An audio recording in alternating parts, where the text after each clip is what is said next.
What is up, Nets fans? Welcome to a Brooklyn Buzz. I'm your host, Nick Fay. With me, as always, Jack Manuell. Jack, how we doing? Free agency's coming. Yes, it's about to be here this upcoming weekend. You know, we're pumped. We'll be doing a live show on the NBA outlet, breaking it down at 6 p.m. on Sunday. But we're talking Nets, previewing free agency, guys on contract, guys coming off contract, salary cap, and possible acquisitions they can make. But as always, check us out, iTunes, Blog Talk Radio, OTGBasketball.com, Google Play, Dash Radio, and YouTube. But, Jack, let's get into guys that are not going to be on the Nets books next year. They're free agents, either meaning that the Nets could re-sign them or they're good to go. So who are we talking about first? Let's just go down the list. Obviously, let's go with we'll go price range. DeMarre Carroll, obviously at $15 million, he's going to be a free agent. What do you think? Is he going to be back with the Nets this upcoming season? I think that there is a likelihood that it could be. But for me, it's almost 50-50, maybe 40-60 that he isn't. There's so much money around the NBA right now, and DeMarre Carroll fits a lot of NBA teams like a glove. Sort of in that veteran role, guy can hit a few shots, guy can be a real veteran locker room presence, a better version of Jared Dudley, a better version of Vince Carter. I think a lot of teams would want him in a lot of different situations. He obviously has ties to the Brooklyn Nets, so if we were to get him, and maybe as just a guy to fill out the roster a little bit, as a guy coming off the bench, I think he'd be incredibly valuable. But there'll be some money out there for him. Yeah, I think that's what it's going to come down to. I think a team will probably offer him more money than what the Nets can offer him, especially if some of these star rumors become true. They won't really have the type of money to throw at him. I think he could probably even get, maybe the mid-level exception from somebody, but definitely the taxpayer mid-level exception. So I'd say DeMarre, I'd give him maybe a 25% chance of being back. And for those that don't know, Nick, what is generally the taxpayer and the mid-level around? Is it 3 to 5 million? That's the number? So the non-taxpayer mid-level exception, I believe, is 8.4 million, and then the taxpayer mid-level exception is 5.3 million. Okay, so just to throw it out there, teams can split that up and use it on two different players. It's not like that's allocated for one contract. Yep. So obviously, I think that DeMarre Carroll will probably get the taxpayer. I reckon he'll probably get a 5. For me, the number that I think just sort of sticks out is 3 years, $15 million. I think that would be something that he would want. Just sort of as a last contract heading into where he would probably get into vet minimum in the later point of his career. But, there'll be something out there for him. Yeah, I agree. I think that's the most likely scenario. Maybe a team might offer a little bit more if it's just a 1 or 2 year deal, but we'll see what happens with DeMarre. It's an interesting thing. He's obviously up there in age, but we know what he can bring to a team. One team that I've talked to some people about that would make a lot of sense would DeMarre Carroll to New Orleans, because he would just be the perfect type of veteran for that culture with all those young guys. They're going to become my second favorite team for so many ways. Zionology, by the way, guys, designtree.com, dsgntree.com. Shirts are fire. Zion's fire. We already love him. He hasn't even played a game in the NBA. But back to the Nets. Next guy who was a free agent, Jared Dudley, made $9.5 million. Obviously not going to get that. What do you think are his chances of being back with Brooklyn next year? I mean, if it were up to Brooklyn Nets fans, it would be like, keep him more than any other player. We want him to annoy Ben Simmons for the next 82 games and hopefully longer. I think that there's a lot at a vet minimum. I think that Jared Dudley would like to stay in Brooklyn. He seems to love the city, love the guys around him. I think he'd be the perfect sort of locker room guy for, in a Kyrie Irving sort of situation. Kyrie sort of said, he wants those sort of dudes who have been around the ways a little bit. So I would like to keep 1 or 2 of these veterans in the locker room. And I would not hate Jared Dudley. I think he's got a little bit left in the tank. Give him 10, 15 minutes a night, give him a couple of nights off here and there. A guy coming off the bench, maybe he can give you some spurts. And a guy who's just really, really smart and is a great teammate. So, but there'll be so many other teams due to his strong Twitter game. His Twitter game is going to get him an extra $1 million or an extra year from someone probably. It really could. I honestly like his likelihood of coming back to the Nets more than DeMarre or Ed Davis because of his price tag. Jared Dudley, I think, would be the most likely to come back as like a vet minimum contract or something, where I could even see Jared Dudley signing a 1 or 2 year deal, and at the end of that deal, moving into the Nets front office or coaching staff, because he's had such a positive impact with helping them develop players pretty much with the leadership standpoint. Yeah, and I mean, obviously, I think that he's more likely to move into a possible media role than possible front office role. But I think that he has such a high intelligence on and off the court that he could do whatever he wants. And it'll be interesting to see where he ends up. But it'll be fun. Hopefully, we see him in 2019-20 in the black and white. Yeah, I agree. And I think it would be important, especially when you're bringing new guys. This is a guy that understands what Kenny and Sean want to do in terms of culture and kind of help set that tone and keep things positive, even if he's not playing any minutes. So I'd be pretty happy to see him back. I don't really care if he plays on the court a lot next offseason. I think his off the court impact when we saw the original acquisition of him kind of stuck out. So hopefully they can keep him. Ed Davis next, Nick. Yeah, let's go with Big Ed. Obviously, Ed killed his contract last year, only $4.4 million, and he was just huge, one of the best backup bigs in the NBA. I put it at probably like a 5% chance he'd be back with the Nets. I think the only way I see him back with the Nets is if they strike out and they have the extra money. Well, it's literally what he told Michael Scott of The Athletic. His priorities. First is the money. Then 2 is the fit.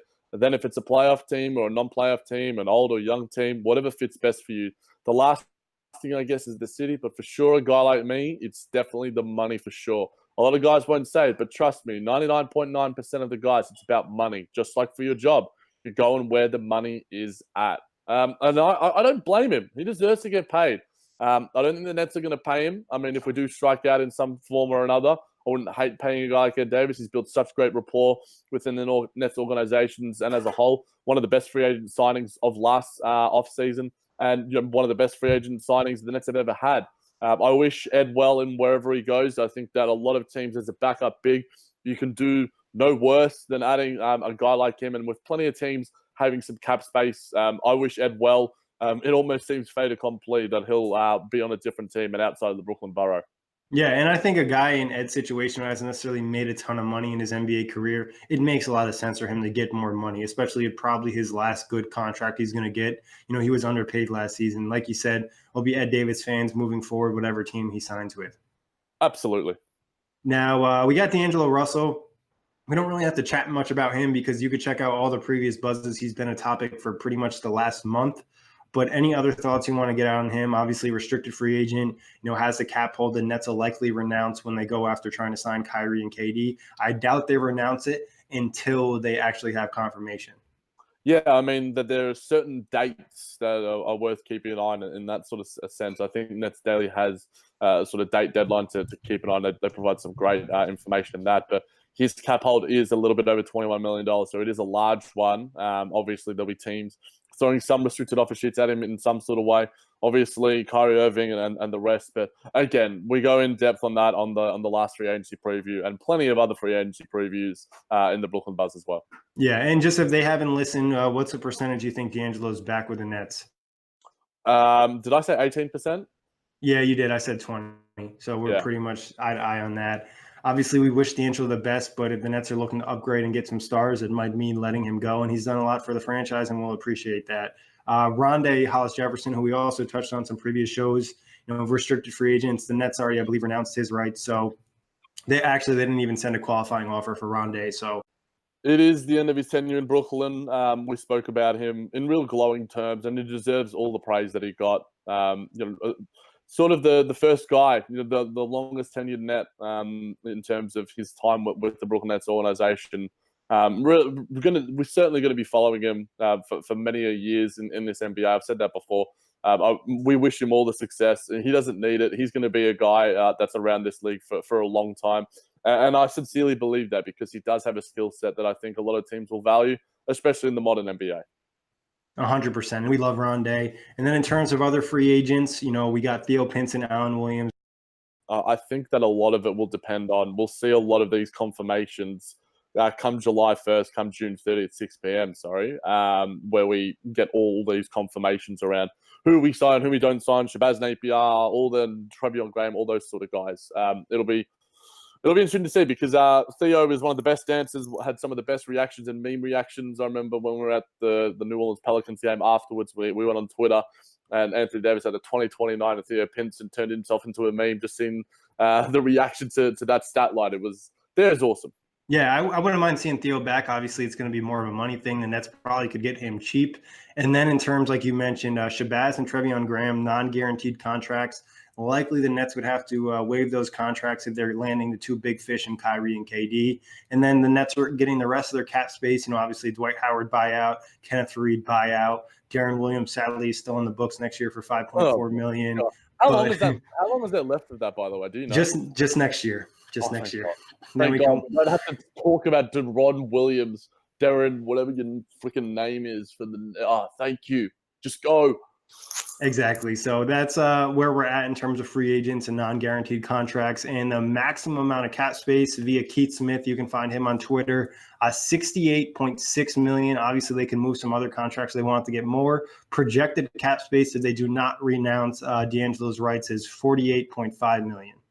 So there's plenty of money available for the Brooklyn Nets, and there's plenty of money available for a lot of other teams, but they're not the Brooklyn Nets, baby.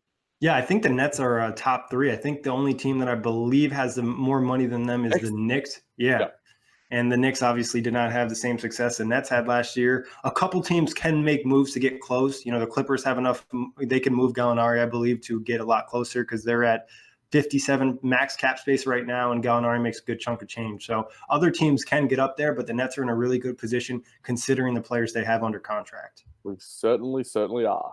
And just to throw this out there, if I'm completely understanding the salary cap correctly, which is probably one of the most difficult things to understand, the Nets will have a room exception, which is around $4 million after they spend their cap space to sign another free agent. So if they sign Kyrie and KD, they'll still have that. And then we mentioned they still have the trade exception from the Taurean Prince deal as well.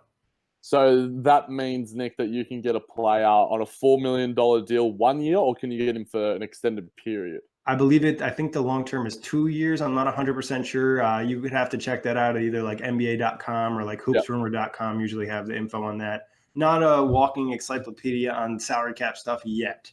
You are the closest thing to it at OTG basketball, that's for sure. So, and if $4 million could get you a solid bench player or a solid veteran possibly that could really help your team. So it'll be interesting to see what the Nets do with that or what they do with the trade exception. And they don't have to use the entire trade exception. It's not like they have to take a $15 million contract. It could be less money and bring that player in. And with Joseph Tsai and Prokhorov, the Nets will be willing to probably pay the tax if they were to go over that line, which they'd still have to do a lot more things to get there. Yeah, and I mean, obviously, we've paid into the luxury tax before. When we wanted to be a contender in the Paul Pierce KG era, Deron Williams era. I hate mentioning his name. He's got mentioned more on this show than he probably has the entire season. It's like Lord Voldemort. It's just got the to it. But yeah, it'll be interesting to see. Obviously, there's a lot of teams, and that luxury tax seems to be sort of like a no-go zone. OKC, those sort of lesser market teams. But if the Nets are contending for a championship and a top 5 team and top 4 team, you can make that money back with ticket sales and merchandising sales if you have Kyrie Irving and Kevin Durant on the team. Exactly. So I wouldn't be too concerned about it. Last time they had to pay the tax, they weren't actually a true contender. This time they actually will be. Obviously, it depends on Kevin Durant when he gets back. Yeah. Chat for another day. Let's get into the nitty-gritty of it all. All right. So we'll look at some possible acquisitions for each position. We'll start with point guard. I think this is pretty much obviously a 2-man race between Kyrie Irving and D'Angelo Russell.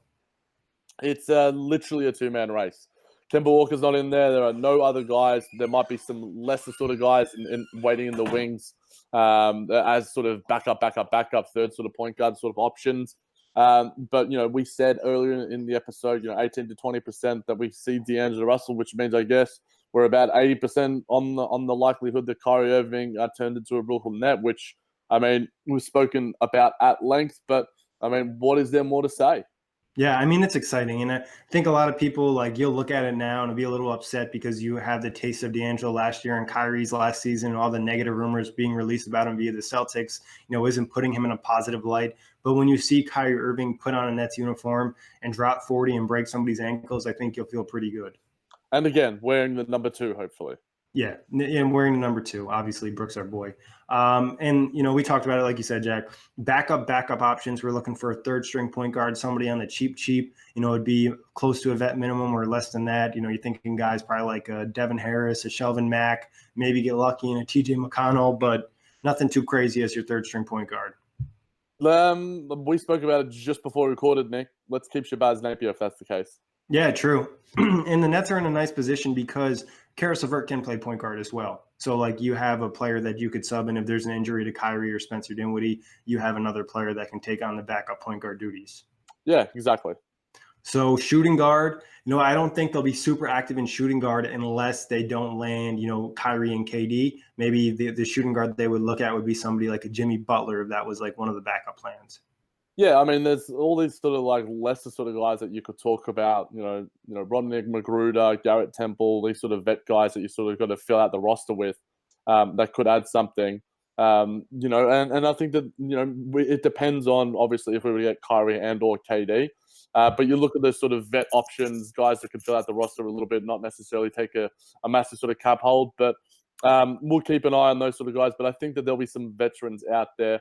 Who knows if, maybe a Jamal Crawford out for a vet minimum just to be a sort of locker room presence in a similar vein. If we were to lose, Jared Dudley in free agency, I wouldn't hate that at a vet minimum. I think that the shooting guard position with Joe Harris there as well for next season too. I think JJ Redick is a name that I think has been gaining a little bit of clout. And obviously I spoke about it a little bit on the free agents, on the rumors pod, that he has an established relationship with Kyrie Irving, the Duke connection. There's a relationship there. There's the respect level there. JJ is a vet now. Obviously, he'll be looking for this could probably be his last payday. You spoke about, before, Nick, that it'll be around once you sign those two guys, how much space is there left available? Is there the tax mid-level, the non-tax mid-level, how much money extra? I think JJ Redick, and he lives in Brooklyn as well, so there's the ties there too. There was ties to him in the last offseason. He obviously wants to be in a winning situation. We've seen the behind-the-scenes videos before in relating to him. We know his wife wants him to play for Brooklyn. So who knows what could happen with him? And obviously there's a lot of moving parts in Philadelphia that affect that too. But don't be surprised if you see JJ Redick gain some clout in free agency around the Brooklyn Nets. Yeah, I could see if the Nets don't have, they don't land Kyrie and KD, they have some extra money, they go after him, or if they end up with the Kyrie Tobias Harris option and then they sign JJ Redick as somebody to possibly bring off the bench. I do think that his price tag might be a little high because so many teams in the league desperately need shooting that someone will probably overpay him because he's such an elite shooter still at his age. I'll throw something at you, Nick. Who would you rather have, JJ Redick or Danny Green? That's a really tough question. If I still have Joe Harris on roster, I think I'd rather have Danny Green because of his defense. Okay, fair enough. And there's a fair case for JJ Redick, but I just think, Joe Harris is really, really good three-point shooter. Expect him to maybe get a little bit better this year too. Yeah, and I mean, it was his age 34 season for JJ Redick, but he did put up a career high in points too. Efficiency was a little down though. Efficiency was a little down, but that was because he's like the only shooter for Philadelphia. Yeah. Whereas if you have JJ Redick and Joe Harris, I've said this before, boy, Nick, you love spacing, but that's just making spacing with a capital S-P-A-C-I-N-G. It's Sunday morning here. I don't know. No, I get what you're trying to say, Jack. Yeah, and I agree. I think we saw it at times when Allen Crabbe was good for the Nets last season. Having Crabbe and Harris on the floor, it opened up a lot of things. I would just be scared about JJ Redick's defense, especially as he gets older. He's going to be less and less playable in clutch time minutes. And just to throw out a couple more cheap options, you mentioned some of them. Alex Abrinas, if he comes back to basketball, would be an interesting guy. Nets love the international targets like that. Justin Holiday's been a guy that's obviously been solid, hasn't really developed his skills fully. Wayne Selden's another cheap option. You mentioned Magruder. Then obviously Nets fans would love to see Vince Carter play his last season in Brooklyn. Oh, it'd be amazing. It'd be amazing. And moving on to small forward, this is pretty much a two-man race in terms of the number one targets, and that's Kevin Durant and Kawhi Leonard. Oh, I thought you were going to mention some other guys. No, it's definitely Kevin Durant. Yeah. The two best players in the NBA went on their day. Obviously, LeBron James is probably in that conversation too. But these two guys are at the superstar, the elite of the superstar echelon. And if we were to land one of these guys, then it would be an incredibly highly successful offseason. The Achilles injury obviously leaves you some sort of worries around that. The same thing, I guess, with Kawhi Leonard. How healthy can he be long-term? He's shown an ability to play through, pain. Kevin Durant obviously has the relationships with our doctors too out in Brooklyn. Kawhi Leonard has relationships with guys in Brooklyn as well. So the fact that we have the three, literally, I'm on Hoops Hype right now, Nick, and the number one, number two, number three free agents on the free agency list are all linked to the Brooklyn Nets. It's pretty fun. Yeah, and two of them were quote unquote a front runner for KD, and then it seems like the Kyrie thing is a lock in the eyes of a lot of people. A lot of NBA teams are operating as Kyrie's already in net. Obviously, the Kawhi mentions aren't as high, but it seems like there's a little bit of a buildup maybe coming. I don't know if you saw Thiago Splitter sent him cigars after winning the finals, so obviously trying to keep those relationships nice. I mean, we got to leave Kawhi. Does he? I mean, he looks like a fun guy. Yeah, he did. That was like the most you saw of Kawhi's like personality was the day after he won the finals. It's like he could finally feel relieved for the day. Then every picture I've seen after that, it seems like he's back in Kawhi mode. It's Kawhi season, ladies and gentlemen. But let him do his thing. Hopefully, he's the Brooklyn Net. If Kevin Durant's the Brooklyn Net, if it's Kawhi Leonard, give me both. I don't know. Just blow it up and do something crazy. Sean, do your thing.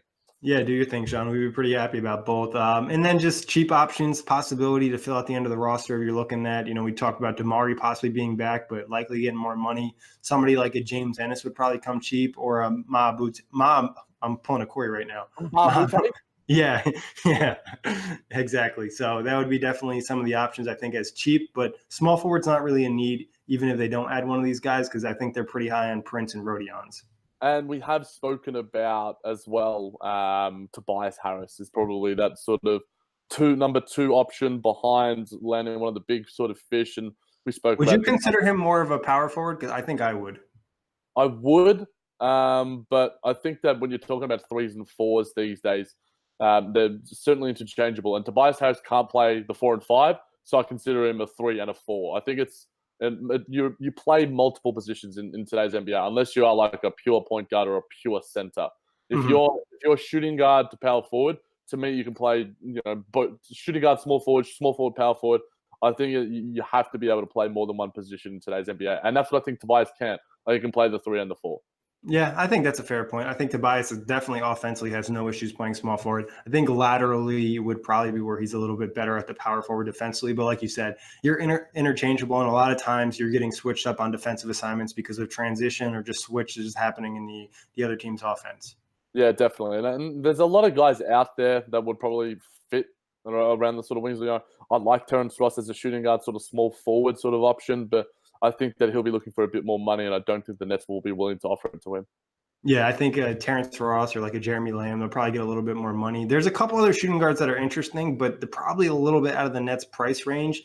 Maybe like one of the best ones, the closest that they could get with the $4 million would be like Wayne Ellington, but he came off a really nice year with Detroit, so he'll probably get more money. And shooting is just so valuable, and so many teams need it that teams are going to overpay for it. Yeah, essentially.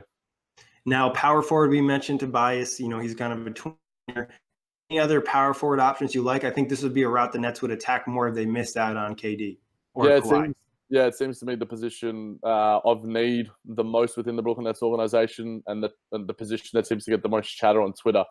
I'll say the name that I don't want to, Julius Randle. Obviously, there's a lot of talk. We're the anti-Julius Randle podcast when it comes to acquiring him in free agency. I get what he can do. He can produce buckets. He can put up numbers. He's a good rebounder, and he's an okay passer, but he doesn't do it he doesn't impact winning. And that's what I've sort of said when we talked about D'Angelo Russell for long points before he sort of had his breakout moments and his extended period of success. He wasn't impacting winning, but we're to the point where it's like now he is a proven winner. He got us to the playoffs, whereas I don't think Julius Randle is that sort of guy. Power forward, sort of center, Al Horford as well. I think that it seems to me that Dallas is getting a lot of traction, but I remember when Corey was putting out which team should he land on. I'm like, I wouldn't mind him on the Brooklyn Nets if we were to strike out on Kevin Durant.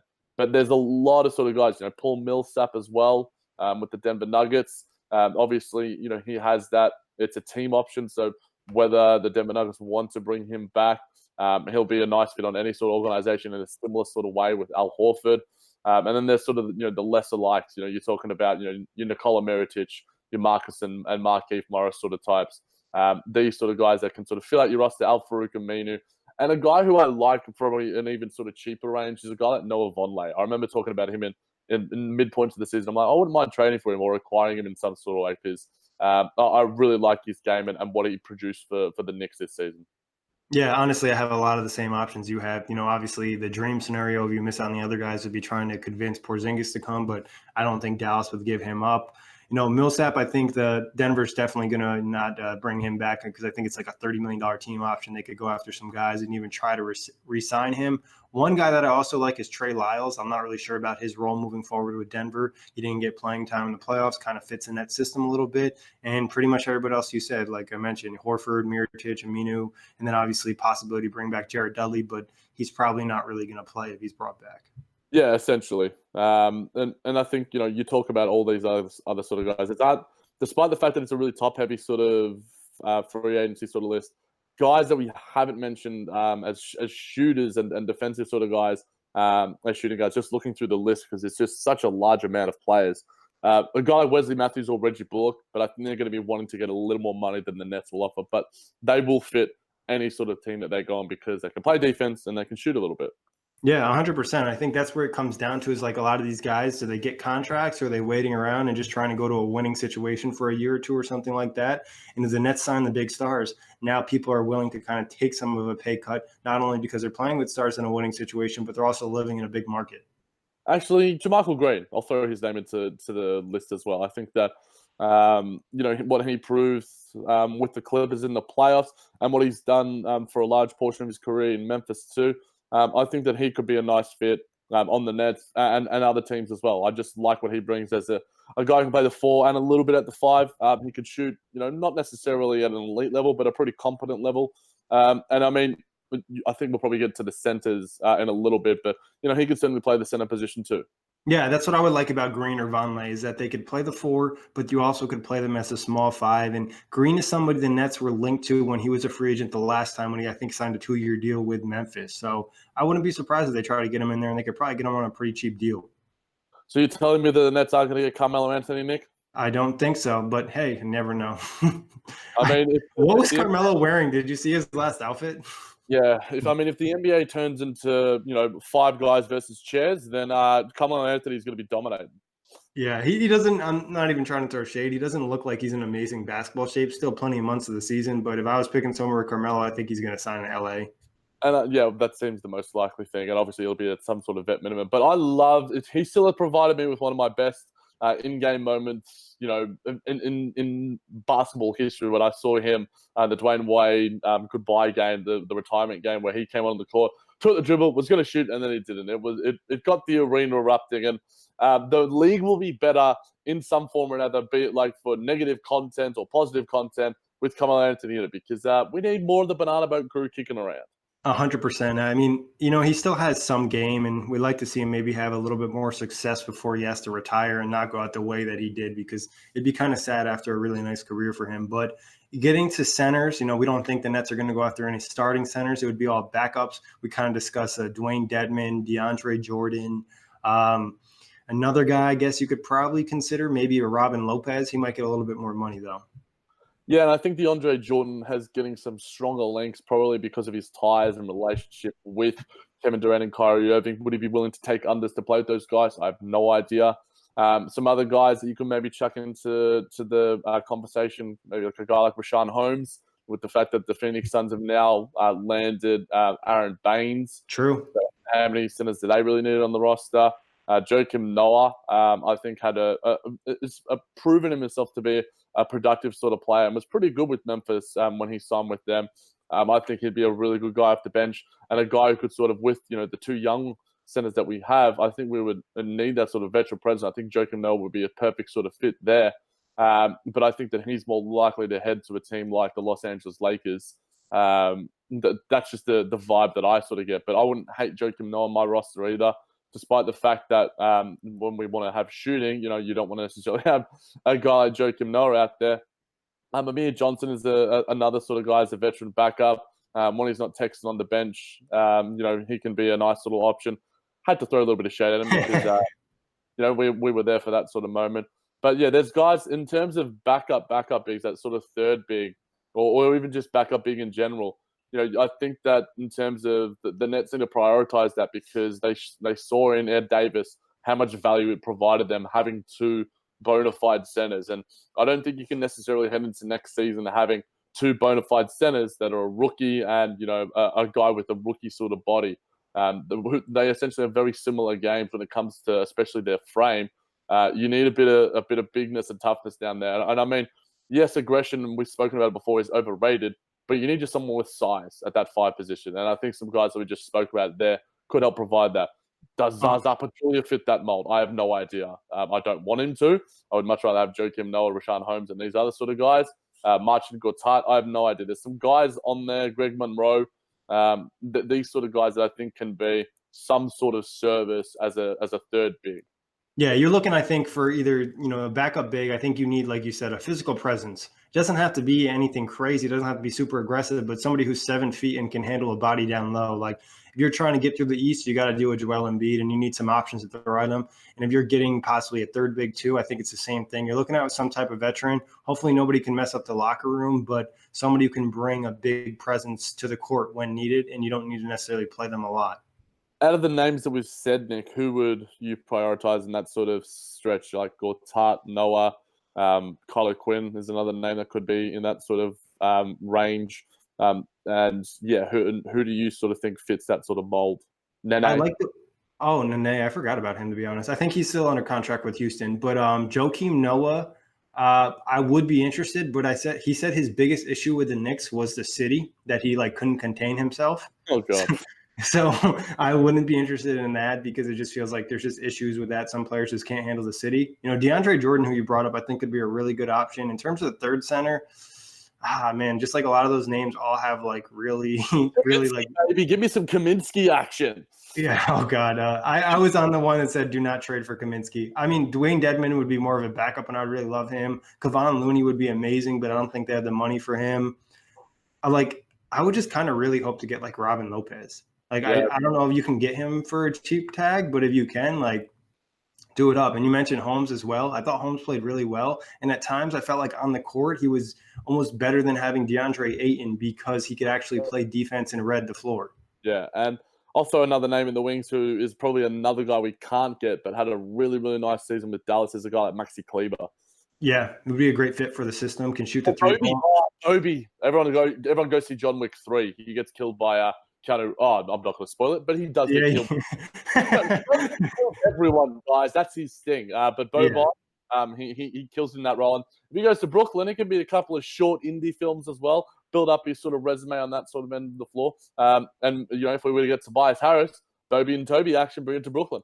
If they were to get Tobias Harris, I mean, it's almost 2 times as likely you'd have a chance at Boban, because I feel like he just wants to be with him.